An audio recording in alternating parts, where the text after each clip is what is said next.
Si Gavin Kapinpin, na mas kilala bilang #SergeyBean, ay kasalukuyang kinakaharap ang matinding batikos matapos kumalat ang isang screen recording ng kanyang TikTok live sa X, Twitter.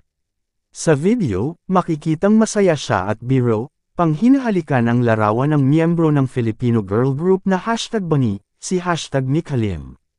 Hindi ito nagustuhan ng mga #Blooms, ang fandom name ng Bunny, lalo na't lantaran ang paninindigan ng grupo tungkol sa pagrespeto sa kababaihan.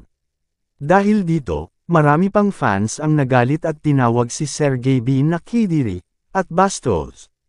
Ipinahayag ng mga Blooms ang kanilang pagkadismaya sa influencer, lalo na't malawak ang kanyang naaabot na audience, kabilang na ang mga batang manunood.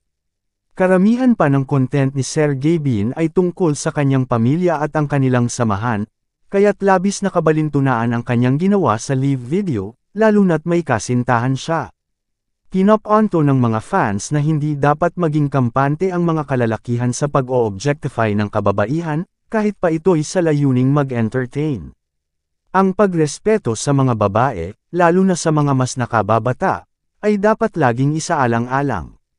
Ayon sa mga tagahanga, dapat maging halimbawa si SergeyBean sa kanyang audience, at ang pagtrato ng may respeto sa mga kababaihan ay isang mahalagang bahagi nito.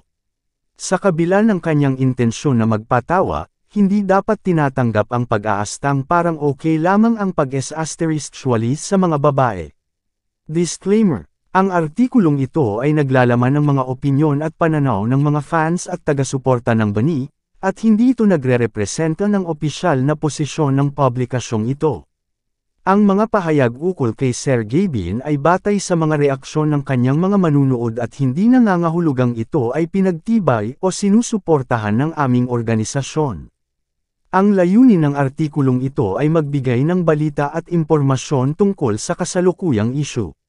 Kung may karagdagang paliwanag o pahayag mula kay SergeyBean o sa iba pang partido, handa kaming i-update ang nilalaman upang maipakita ang lahat ng panig ng usapan.